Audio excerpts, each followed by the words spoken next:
make the great deals. I am going to make great deals for our country. I mean, what I do is I do deals. I deal. I negotiate by creating leverage so I can extract a good deal for the United States, for the people.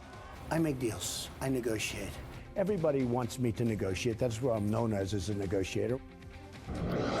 Well, maybe not on health care, at least not quite yet. President Trump learned this week that not even his larger-than-life personality can move his own party when they are stuck and they're very, very divided, especially when it's an issue like this, where they have made promises over and over again to repeal Obamacare. They've done it for 7 years. Joining me now to talk about this is Democratic Congresswoman Debbie Dingell, former Republican presidential candidate and Senator Rick Santorum, CNN political commentator Bakari Sellers, and Republican Congressman Lee Zeldin. And Republican Congressman, because you are the Republican in the House where all of this fell apart this week, you get to start. I make deals. What happened? The president worked really hard on trying to build a broader coalition and get additional people towards yes on this proposal he was supporting. I believe he had over half of the conference over to the White House. Yeah. He was making phone calls. The vice president was working on it. His team was working on it. And I think that he's going to learn an awful lot from this experience. I mean, it's... What should he learn from it?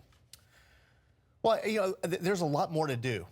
And as you're talking about tax reform, infrastructure, strengthening our military, taking care of our veterans, going through the appropriations process in a 4-year term, you learn lessons early on. I think maybe he learned from his first executive order related to the travel restriction, where the second one was a better rollout than the first one. You build relationships, you get a better scouting report on. Maybe one member is interested in a tougher approach where someone else maybe doesn't want to be threatened. I think more than one member. That was the problem. Senator, I was talking to a senior administration official who said it didn't matter what the policy was. They didn't want a deal, they meaning the House Freedom Caucus, and that the White House and the president himself was a captive in an internal House fight. You agree with that? No, I don't. I mean, it always comes down to policy. I mean, the idea that people are just recalcitrant and don't want to do anything for the sake of not doing anything, that's just not true. I mean, the Freedom Caucus had a vision of what they wanted to do, and they didn't want to keep the federal government in control. I mean, that's really the bottom line. They didn't want the federal government in control. So you think they were right to torpedo this? Well, I've said for now a couple of months that the approach should have been a more conservative approach, which was to basically just turn this all over to the states and get the federal government out of the healthcare business. I think that's what really the Freedom Caucus wanted. And I think had the House started there, had Ryan started with a bill that included the study committee and the Freedom Caucus and the conservative bloc, which is your biggest block of votes, then you reach out to the middle to try to move the bill, but at least you've got the folks on board to start.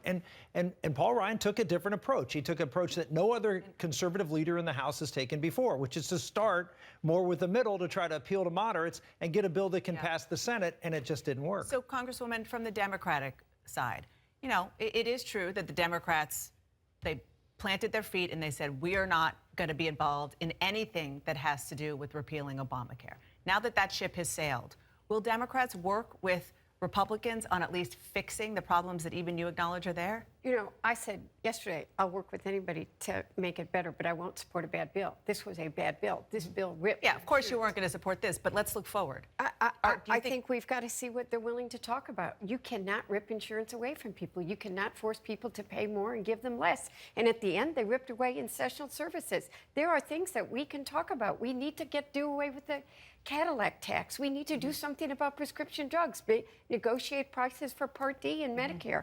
If you're willing to talk about things that don't hurt American people, we should be willing to sit. But Bakari, is the Democratic base so fired up and so they're demanding that Democrats, like the Congresswoman and all of her colleagues, don't talk to a Republican right now? Is that even going to be possible? But that's not the demand. I think that is. A lot of them are. No, they don't want any that may be the perception. But one thing that we did see we saw House leadership take a step back.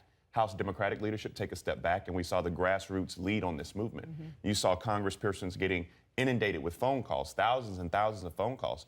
I actually applaud Congresswoman Dingell for sitting here and saying that she's willing to work with Donald Trump and the Republicans to fix the Affordable Care Act. We all know that premiums are rising and we need to do something about that. We need to focus on the Republican part of the plan where they were going to invest $100 billion over 9 years to help stabilize the markets. These are things that we can do together. The Democratic base is appreciative for how far Obamacare has gotten us, but they also understand that we have to reform it so we can take it further. Okay, I want to turn to another event that happened this weekend, kind of only happens in the Trump years.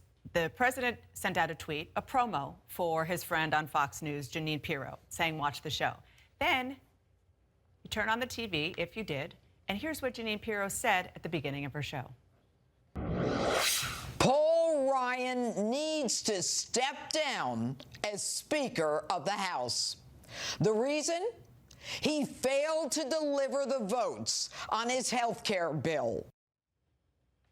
Again, Congressman, since you're the Republican in the House here, I want to ask you, and as I do, I just want to say that I am told by a source familiar with the backstory that he didn't know, the president didn't know that she was going to call for him to step down. But the fact is that he told his viewers to watch somebody call for him to go.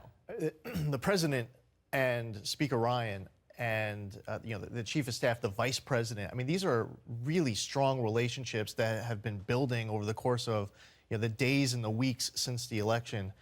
So, for the narrative of trying to divide Republicans between them, that might help. I believe that the president wouldn't know that message would be sent. And you're still supportive of the speaker.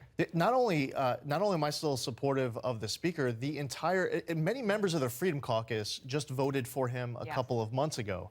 And in order to become the Speaker of the House, you have to get the votes on the floor, and what we just saw was almost a unanimous vote just a couple months ago. Can I just ask? You were in the House as well for many years. What's your take on this? And do you think that the Speaker can still stay in his job and move forward? Yeah, I mean, I go back to Paul Ryan is still learning, and he tried something different. He tried to do a strategy that had not been tried, in my opinion, successfully before, and he failed at it. But that doesn't mean that he isn't going to learn from that. And it's always better in the House to start with your base, and that's just the bottom line. And I know that do you think he learned that lesson? I hope he learned that lesson.